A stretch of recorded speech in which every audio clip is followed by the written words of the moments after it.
Rafael Alvarado was a well-known and very wealthy businessman owning a chain of hotels. A young and extremely attractive bachelor of about 35, he graced the covers of popular magazines.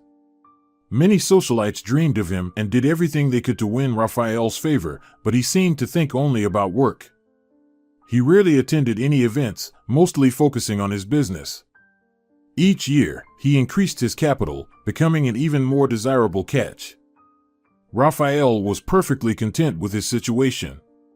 He lived in spacious apartments on the top floor of a massive penthouse in the city center, where an elderly maid cleaned every day. She did the laundry, cooked excellent meals, and took care of the everyday needs of the wealthy businessman. When he returned from work, he would sit in his favorite chair by a wall-sized window, enjoying drinks while watching the evening city lights. Additionally, Rafael often read books in the evenings, a secret passion he never mentioned in interviews. The businessman believed that it was books that made him who he was because the stories he devoured as a child inspired him to dream bigger. Rafael came from a rather poor family, with 2 sisters and a younger brother. However, his love for adventure novels fostered a passion for travel. He embarked on his first journey at the age of 14. He hitchhiked with his best school friend to a neighboring city. They stayed overnight in one of the most modest hotels on the outskirts of the city, and it was then that Rafael realized how wonderful it was that there were hotels where travelers could rest from their adventures. That was when he started imagining his own hotel projects. In his mind, he designed various hotels. One was to be located in a massive tree, another in a mountain, and a third underground. He even imagined his own space hotels that could host tourists on Mars. Rafael didn't stop there and asked his mother to buy him a sketchbook where he began drawing his projects. He kept the sketchbook carefully in his desk drawer, showing it only to his best friends, who admired his imagination. Finally, Rafael had the opportunity to share his ideas at a school conference. The teachers and the school principal appreciated the boy's project and advised him to pursue a career in design and architecture. The boy was very grateful to them and started preparing to enter university. None of his family believed he could make his plan a reality and get a scholarship, but Rafael worked diligently, often staying up late with his textbooks.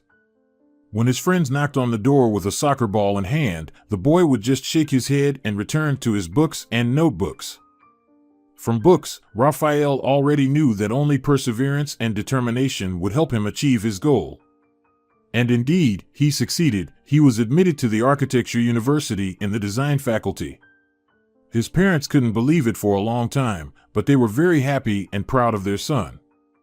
Rafael threw himself into his studies. It was then that he met Esmira, a beautiful tall girl with blonde hair.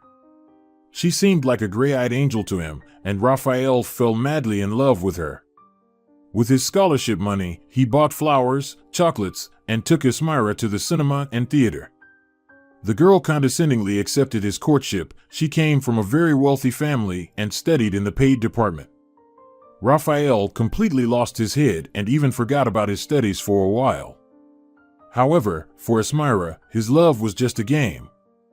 When she grew tired of pretending, she stopped answering his calls and started dating one of the most popular guys in the faculty, a rich and arrogant macho who was the object of many girls' dreams. Rafael's heart was broken, and he vowed to do everything possible to become rich and prove Esmira wrong. "I swear, she'll regret it when she finds out how great I am," he said to his best friend, who also studied on a scholarship like Rafael.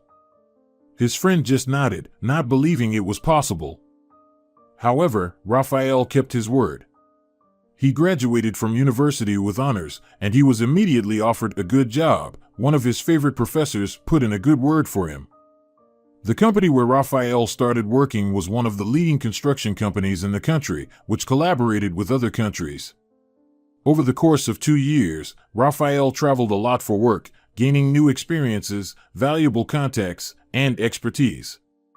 After his contract expired, Rafael left the company that had taught him everything he needed and started his own business. Initially, it was very difficult for the young man, and he was even ready to give up, but the thought of Esmira, to whom he had vowed to prove himself, often prevented him from doing so. Finally, Raphael's persistence paid off, and his business began to thrive.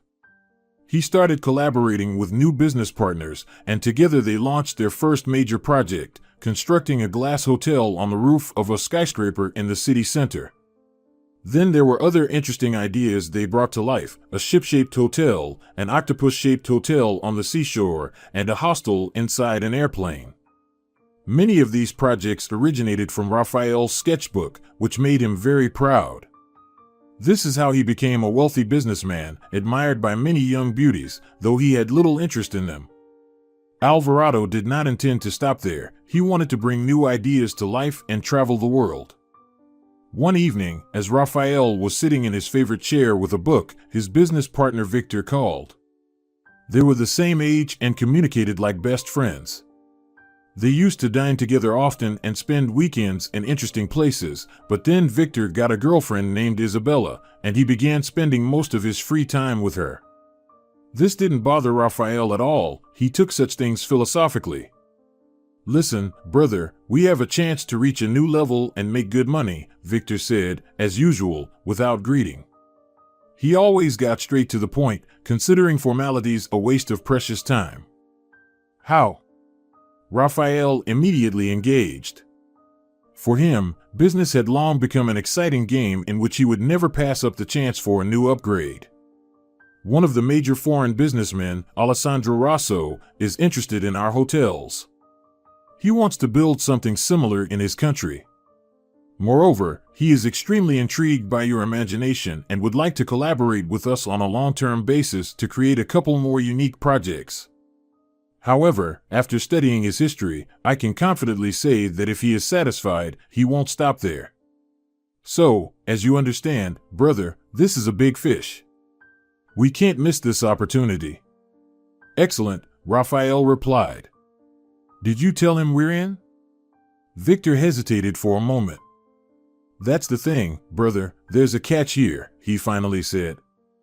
"What?" "I'm sure we can solve any issue." Victor cleared his throat. "It's very delicate," he began. "Alessandro Rosso has a fiancée. I'm very happy for him," Raphael smiled. "And he is very, very jealous," Victor concluded. Raphael was momentarily stunned, not expecting this twist. "What do you mean?" he asked. "As his assistant confidentially told me," Victor explained, "Alessandro Rosso has a tradition. For business to go well, he periodically meets with his business partners. From what I understand, this happens almost every week." "Oh heavens," Raphael groaned. "Where will I find the time?" "Yes," Victor nodded. "And that's why Alessandro is very interested in each of us attending the business dinners he organizes with a girlfriend. Better with a fiancée. Even better with a wife." Raphael laughed. "As for me, everything is clear. Next week, I'm going to propose to Isabella," Victor confessed sincerely. "But what about you, an incorrigible bachelor?" Raphael thought hard. "Do you have anyone in mind?" Victor asked cautiously. "Not yet, but I will," Raphael quickly replied. Business always came first for him. And if he needed a fiancée, he would get one as soon as possible. "Excellent. Then I'll tell Alessandro that you'll come with your beautiful dark-haired, blue-eyed friend." Raphael was taken aback. "Why exactly like that?" "I think such girls suit you," Victor replied with a laugh. Maybe he's right, thought Raphael, and remembering Ismira, he sighed. "In any case, arrogant blondes definitely don't suit me." The next morning, the first thing Raphael did was contact his assistant. "I need you to find me a fiancée," he said without any preamble. There was a moment of silence on the other end of the line. "Excuse me, Senor Alvarado," the poor girl asked. "Find me a fiancée," Raphael repeated. "This needs to be done by the weekend." He hesitated for a moment, as if wavering, then added, "She should be a beautiful girl with long dark hair and blue eyes, and preferably poor. Just a girl looking for a job who doesn't aspire to be with a famous and wealthy businessman. Additionally, she should be well-mannered, educated, and articulate. That's all." The assistant was silent for a while again. "But where will I find such a girl?" she finally asked. "Use all your connections and imagination," Raphael replied and hung up. Soon, he received a message from Victor on his phone. "Alessandro Rosso is expecting us for dinner at 7 on Saturday evening. Magnolia Restaurant on Central Avenue. How's it going with the fiancée?" Raphael quickly typed a reply, "Excellent. The fiancée is in progress." On Friday morning, the assistant called to inform him that she had found several suitable candidates in her opinion.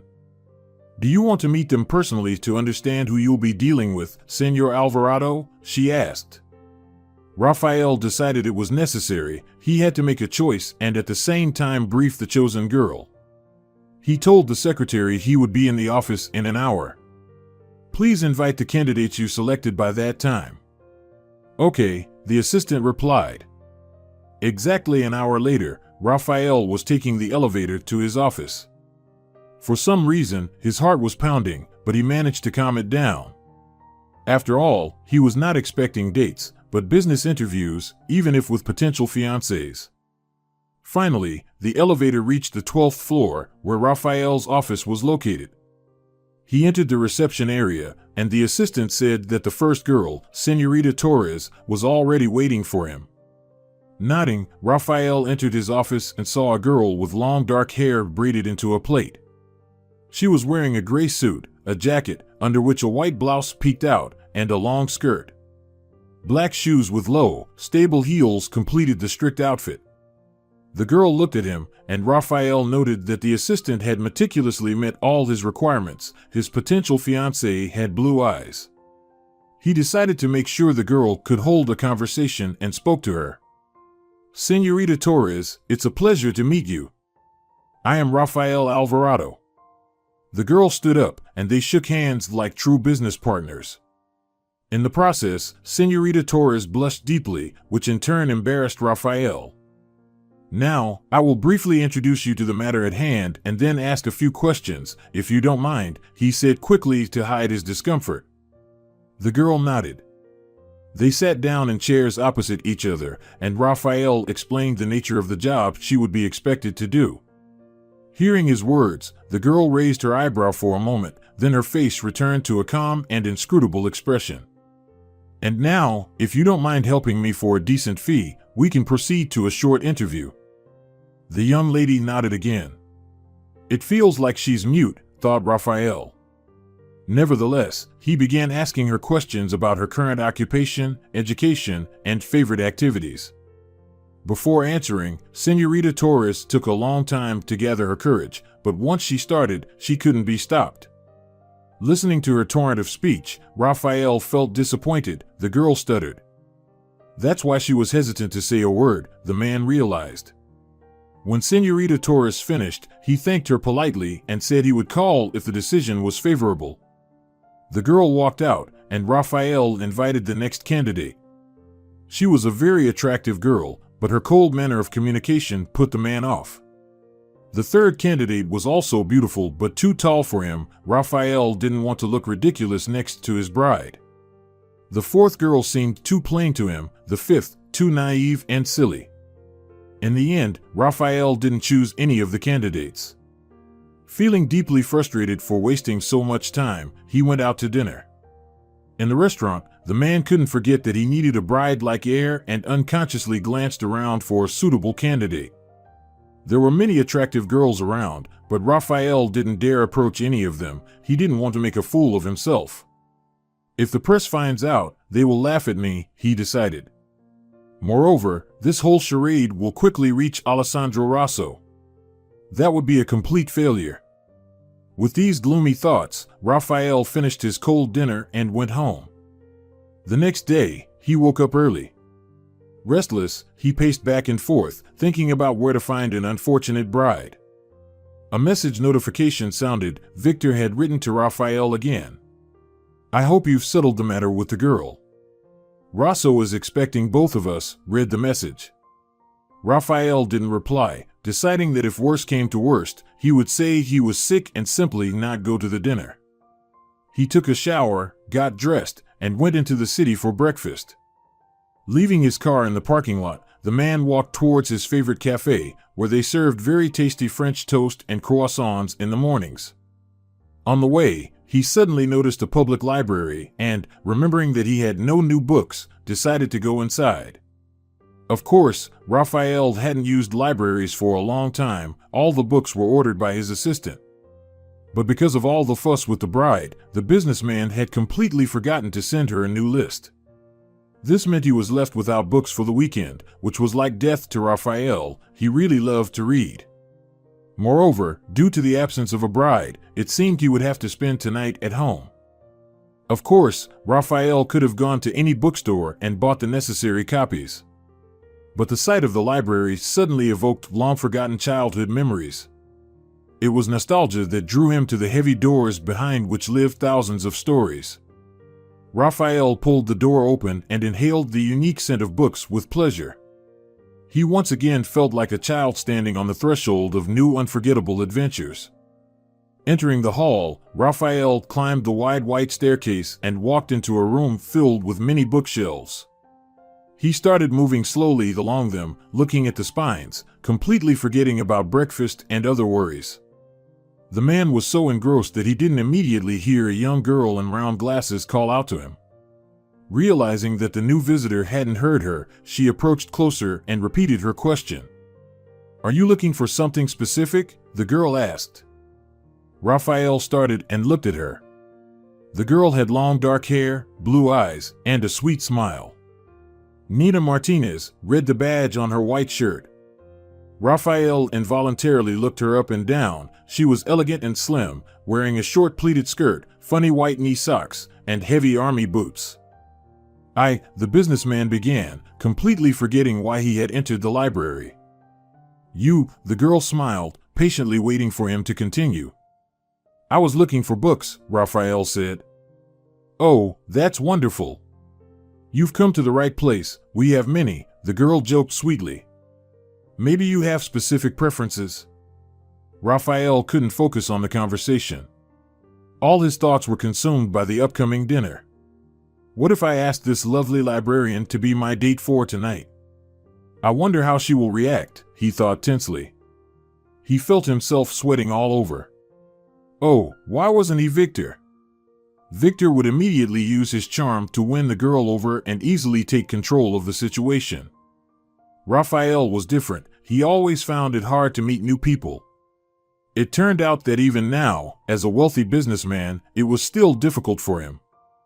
"I love reading philosophical books," Raphael finally managed to say. "Wonderful," Nina smiled. "Then let me guide you to the section where Socrates, Aristotle, and Plato are eagerly waiting for you." With these words, she walked lightly along the shelves, and Raphael barely kept up with her. How does she walk so fast in those heavy army boots, he wondered. Finally, Nina led him to the shelves with hefty volumes on philosophy. "Here you go. Choose whatever you like, and I won't disturb you." With that, she went to her desk, and Raphael couldn't help but glance at her slender figure. He pretended to be choosing a book while desperately thinking about how to make the strange proposal that was swirling in his head. Finally, he picked the first book he saw and approached her. "Oh, Seneca. An excellent choice."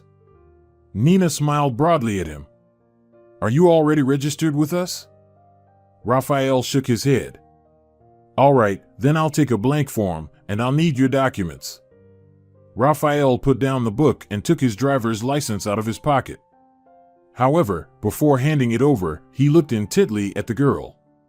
She raised her eyes in surprise, feeling his gaze. "Do you need something else?" she asked.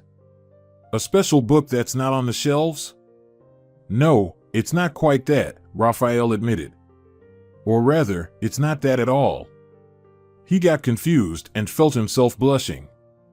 "Then what is it?" Nina asked, slightly furrowing her brow and getting ready to listen attentively. Raphael took a deep breath. "I need your help. But it's not the usual kind. I'd like to invite you to dinner." The girl's eyebrows went up. "But it's not a date, no," Raphael quickly added.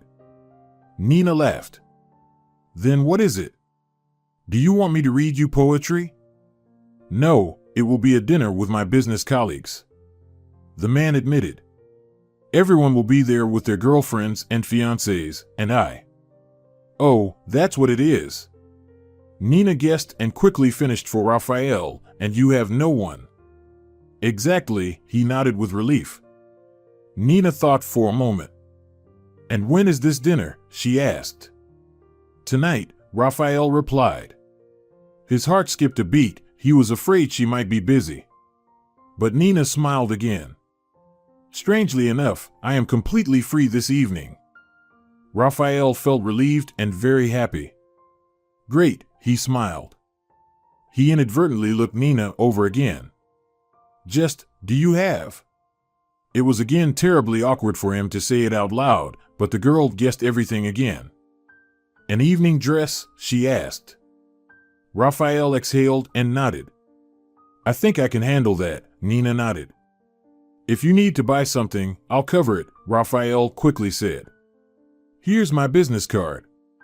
Just send me the necessary amount in a message, and I'll transfer the money. Nina took the business card and glanced at it. At that moment, Raphael's phone rang, so he didn't notice how the girl's face darkened in an instant. It was Victor calling. Raphael moved towards the bookshelves and answered the call. Well, brother? You didn't reply to my message. Did you manage to find a bride or not? Victor, everything is fine, Raphael answered quietly. I will be with you in the evening. Why are you whispering? Victor was surprised. I'm in the library, Raphael replied and, without waiting for a response, hung up. When he returned to Nina, she had already filled out the form. She handed it to him for his signature. At that moment, there was not a trace of a smile on her face. She seemed to be remembering something intently. So, we're meeting at the restaurant in the evening, or should I pick you up? Raphael asked. Oh, that's not necessary, Nina replied. I'll take a taxi. Write down my number. Raphael nodded and entered the number she dictated into his phone. Then he took the book from the table and said, I will send you the restaurant address and dinner time in a message. Nina nodded reservedly in response. Raphael headed for the exit with a strange feeling that something had changed about the girl. But what exactly? He felt that the warmth had suddenly been replaced by coldness, and the friendly smile by strictness and even severity. But what could be the reason? Perhaps the girl just needed to get back to work? Raphael shrugged. In any case, the task was done. He had found a suitable bride and could now go to dinner with Alessandro Rosso without worries. So why fret over trifles? If Nina didn't smile at the end, it didn't mean he did something wrong. Calming himself with this thought, Raphael decided to forget about the last unpleasant feeling and focus on the upcoming matters. He finally had breakfast, then called his personal stylist and scheduled a meeting. At the dinner, he had to look his best, he decided. Closer to noon, he received a message from Nina. She sent him a photo of a beautiful evening dress. It was bright red, and Raphael involuntarily imagined how good it would look on her. However, when he saw the price tag, the man coughed. The dress cost a fortune. Despite being more than wealthy, Raphael never allowed himself to throw money around recklessly. Most often, he bought the most ordinary things, went to trivial cafes, and felt perfectly fine about it. Thanks to his poor childhood, he knew the value of money all too well. Of course, sometimes he had to buy expensive items to look respectable in the eyes of business partners, and today was one of those occasions. So he transferred the required amount to the account Nina indicated in the message, and later paid for equally expensive shoes and a handbag. This girl decided to prepare thoroughly, the man thought. At exactly 7 in the evening, Raphael parked his car at the Magnolia restaurant. He got out of the car and glanced at his reflection in the bright window of a nearby store. He was wearing a light suit, a white shirt with a bow tie, and leather shoes. Everything fit him perfectly. Raphael adjusted his expensive watch on his wrist and headed to the entrance. Victor and his girlfriend Isabella were already waiting for him at the table. Both looked more than splendid. Isabella was wearing a green velvet dress with an open neckline, and a pearl necklace adorned her neck. The girl had gathered her reddish-brown hair into an intricate hairstyle at the nape so that several wavy strands fell across her face. "Hello, friends," Raphael greeted the young man and woman. "Hello, brother," Victor greeted him. "You look great. But why are you alone?" "My bride will arrive by taxi any minute," Raphael replied. "And where are Alessandro and his dear lady?" "They're delayed," Victor replied. "There's a small traffic jam at the entrance to the city. Rosso wrote that he will be here in 3 minutes." Raphael sat at the table next to Victor, took out his phone from his pocket, and texted Nina, "Are you on your way?" She replied, "Yes. I'll be there in 5 minutes." "Great.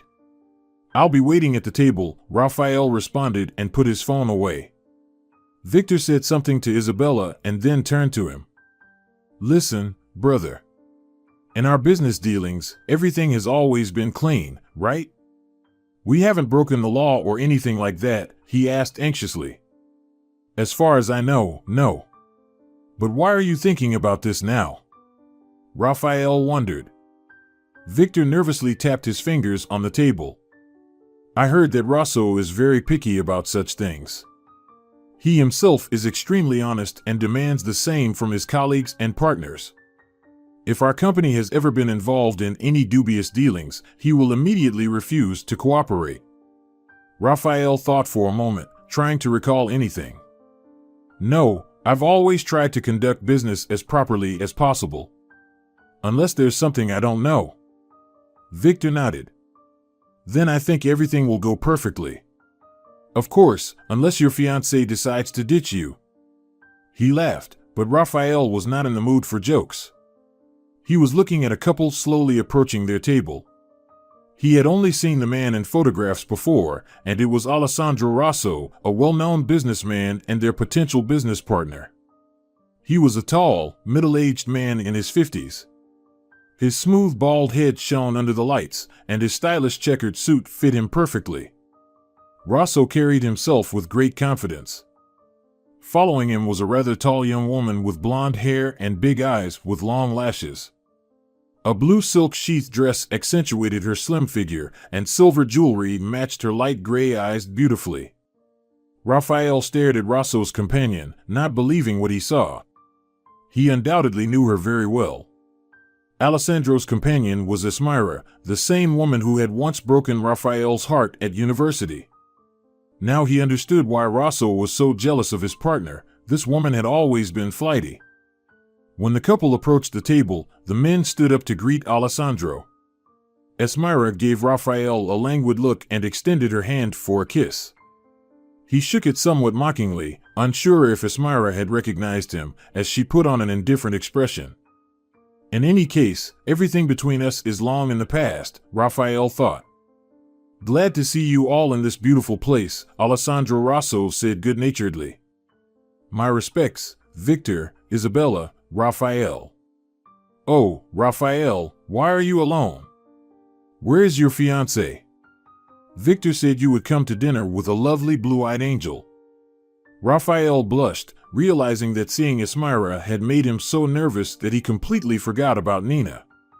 Collecting his thoughts, he was about to open his mouth and say that his partner would be there any minute when suddenly he heard a soft voice. "The blue-eyed angel has already arrived." Everyone, including Raphael, looked up. Nina was standing at the table. She wore a modest dark blue dress and simple black shoes. Her hair was neatly tied in a bun at the nape of her neck, and she wore long, shiny earrings. Despite the obvious simplicity of her outfit, she looked very good. However, Raphael expected a completely different effect. "Why didn't she come in the gorgeous red dress I bought?" he thought. Nevertheless, he stood up and put his arm around Nina. She exuded a coldness, but Raphael had no time to think about it. He seated Nina next to him and smiled at everyone present. "This is Nina, my fiancée," he said. The girl smiled with dignity. Oh, she is indeed lovely, despite her rather restrained attire, Alessandro commented. I'm not used to luxury, Nina replied. Commendable, commendable, Rosso responded. Raphael smiled awkwardly. He didn't understand why Nina acted this way, but he knew that the only thing he could do was join the game, the rules of which no one had explained to him. Victor was watching him intently, and Raphael noticed that he also didn't understand anything and was therefore worried. Alvarado tried to reassure him with a look, but he wasn't sure if it worked. The waiter approached, and everyone started ordering. Esmira ordered shrimp and champagne, Rosso supported her, and Victor and Isabella also placed their orders. What will you have, Nina? Asked Raphael. I think I'll go with plain rice, the girl replied seriously. Plain rice? Laughed Alessandro. Raphael, are you not letting your friend eat properly? Raphael blushed, feeling embarrassed. No, I would never. He caught Esmira's mocking glance and got completely flustered. Oh, he has nothing to do with it, Nina said with regal calm. I just watch my figure and try not to eat much after 6. Alessandro laughed good-naturedly, as if he had heard a funny joke. I like this girl, he said. Victor joined Rosso in laughter, and the others started to smile too. She's still a child, Esmira said patronizingly, and Raphael felt irritation. Nina said nothing. The waiter brought aperitifs and light snacks. A business conversation started at the table, which the women listened to but did not participate in. When the men had discussed work matters, Esmira turned to Nina. So, when do you and Raphael plan to get married? She asked. Nina shook her head. We haven't set a wedding date yet, she said. Oh, but why not? We're not in a hurry, Raphael quickly answered for Nina. Yes, you've always been quite slow, noted Esmira and subtly winked at Raphael. Alessandro looked at his friend in surprise. How do you know that? He asked, looking at Esmira suspiciously. My sister went to university with him, the girl lied. This unsettled Raphael. Esmira hasn't changed a bit, he thought, but said nothing out loud. The conversation smoothly shifted to other topics. Now Victor and Isabella were in the spotlight. After some time, the waiter started bringing the ordered dishes. There was a lot of food, and it smelled more than delicious. A modest plate of rice was placed in front of Nina, and she began to eat it slowly. Alessandro couldn't hide his affection as he watched her. Raphael saw that his friend had won the favor of their potential partner. Could he say the same about himself? Raphael didn't know. Sometimes it seemed to him that Rosso looked at him with suspicion. The reason was, of course, Esmira, who kept giving Raphael ambiguous looks. Nina noticed this too but chose to remain silent. Finally, the conversation turned to the future joint project. Victor and Raphael took turns telling Rosso about their working methods, their ideas, and the innovations they planned to introduce. This all sounds wonderful, remarked Alessandro. And I like both of you. I'm almost ready to sign a contract with you. Raphael and Victor exchanged victorious glances. However, my reputation is of utmost importance to me. I will never get involved with a company if I find out it has been involved in anything dirty. Can you guarantee me that my honor will remain intact and my dignity untainted if I start working with you? Victor hastily swallowed his food and nodded. Of course, we guarantee you that.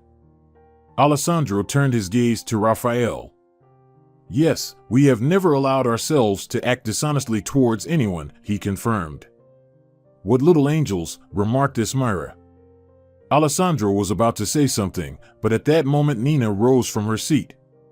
What's wrong, dear? Raphael asked, alarmed. Nina looked at him coldly and hostilely. Are you sure you told Mr. Rosso the truth? She asked rather harshly. Raphael was confused. What are you talking about? He asked. The table fell very quiet. I'm talking about the fact that you haven't always been honest with everyone you've dealt with, Nina said clearly. Raphael looked at her, not believing what was happening.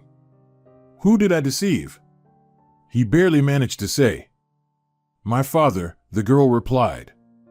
A few years ago, your company decided to implement a new project and found a suitable location in the city center.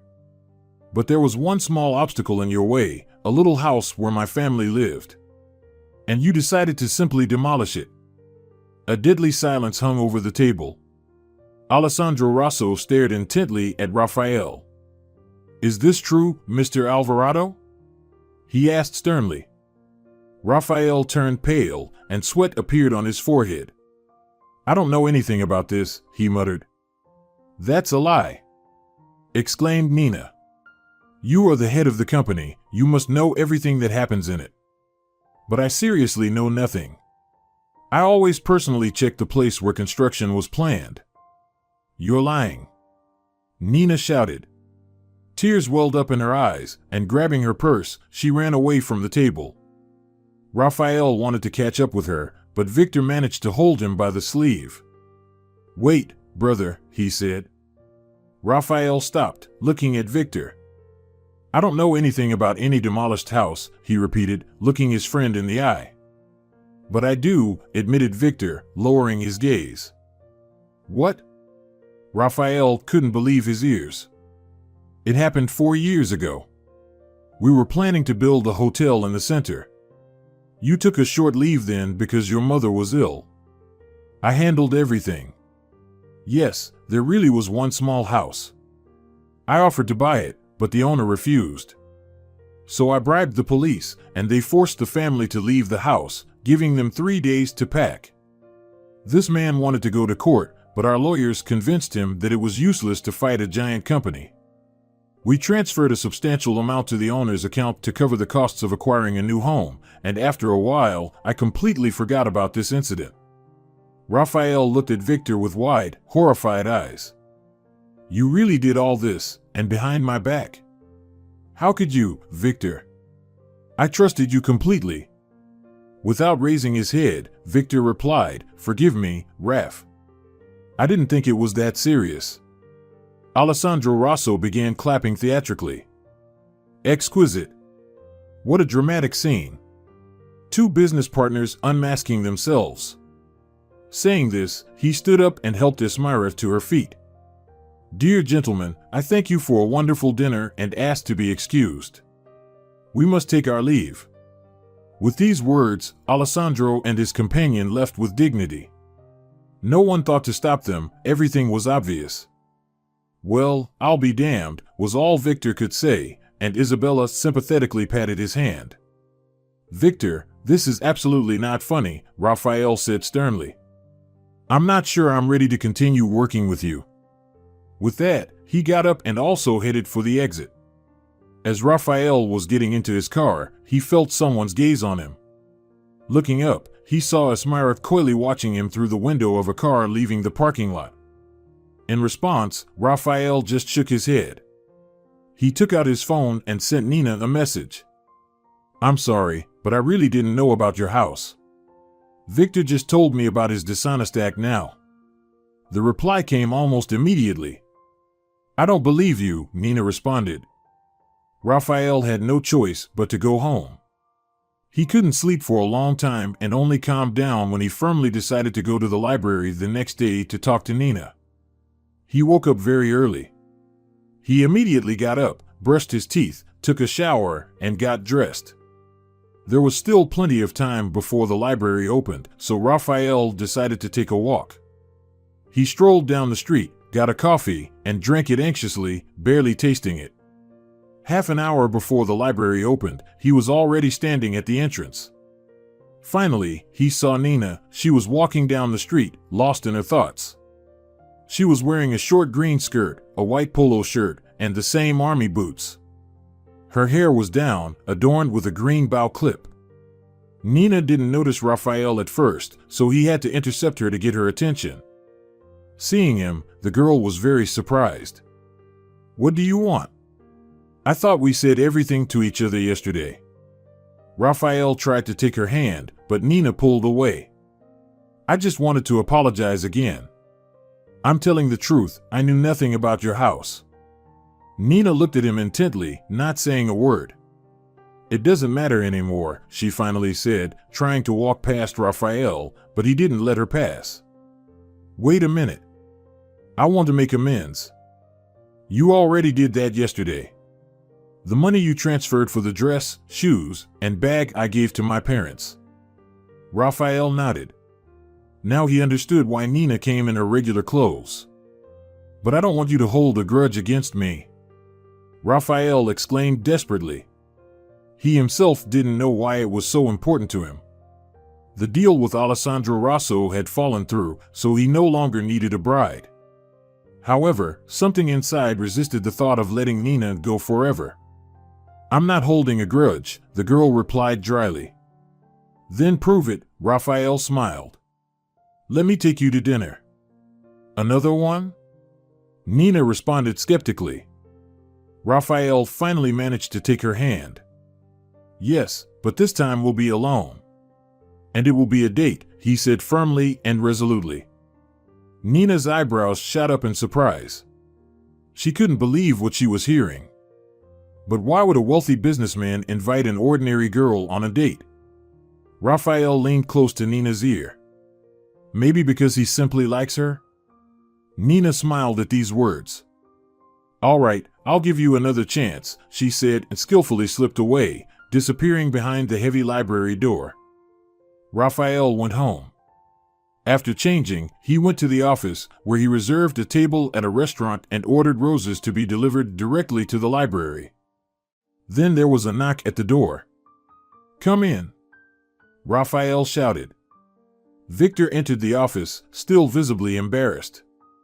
"Raphael, I'm sorry for what I did behind your back. Now I understand that I cast a shadow over our entire company." "Good that you understand, otherwise I thought something was wrong with your brain," Raphael grumbled. "I swear, I'll never do that again," Victor said. "Please forgive me." "I'll think about it," his business partner replied. He was still angry at his friend. After Victor left, Raphael received a message from an unknown number. "You've become quite something. I'd love to see you," the man read. At the bottom, he saw the signature, Esmira. So she wanted to see him. At any other moment, Raphael would have felt triumphant. But, remembering Nina's gentle blue eyes, he took his phone and typed a reply. "I think Alessandro wouldn't be pleased."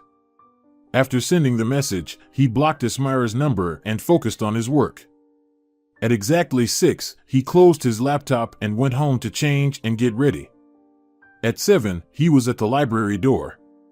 When Nina appeared, he didn't recognize her at first. She wore a long golden dress and high heels, and her hair was beautifully curled and pinned up. When did she have time for that? Raphael wondered. "You look amazing," he said out loud. "Thanks for the roses," the girl replied. Nina took Raphael by the arm, and they walked to his car. He took her to a small restaurant with books on the shelves, and they had a wonderful, quiet evening at a cozy table. The young people talked about various things, reminiscing about childhood, sharing their hobbies, and discussing favorite stories. It turned out they had a lot in common. By the end of the evening, Raphael was completely enchanted by Nina, and the girl finally believed that the man had nothing to do with the matter concerning her home. The young couple began seeing each other almost every day, and after some time, they realized they couldn't live without each other. They fell in love, and soon Raphael proposed to Nina. A few months later, they got married and went on their honeymoon. Since both loved books, they decided to travel to different countries where famous writers had lived and visit the places they once frequented. The trip was successful and brought the young couple even closer. Now they knew almost everything about each other and loved each other with all their virtues and flaws. After returning from their honeymoon, Nina immediately moved into her husband's apartment, and in the evenings, they would sit together on the couch and read books. It was a quiet time, filled with love and happiness.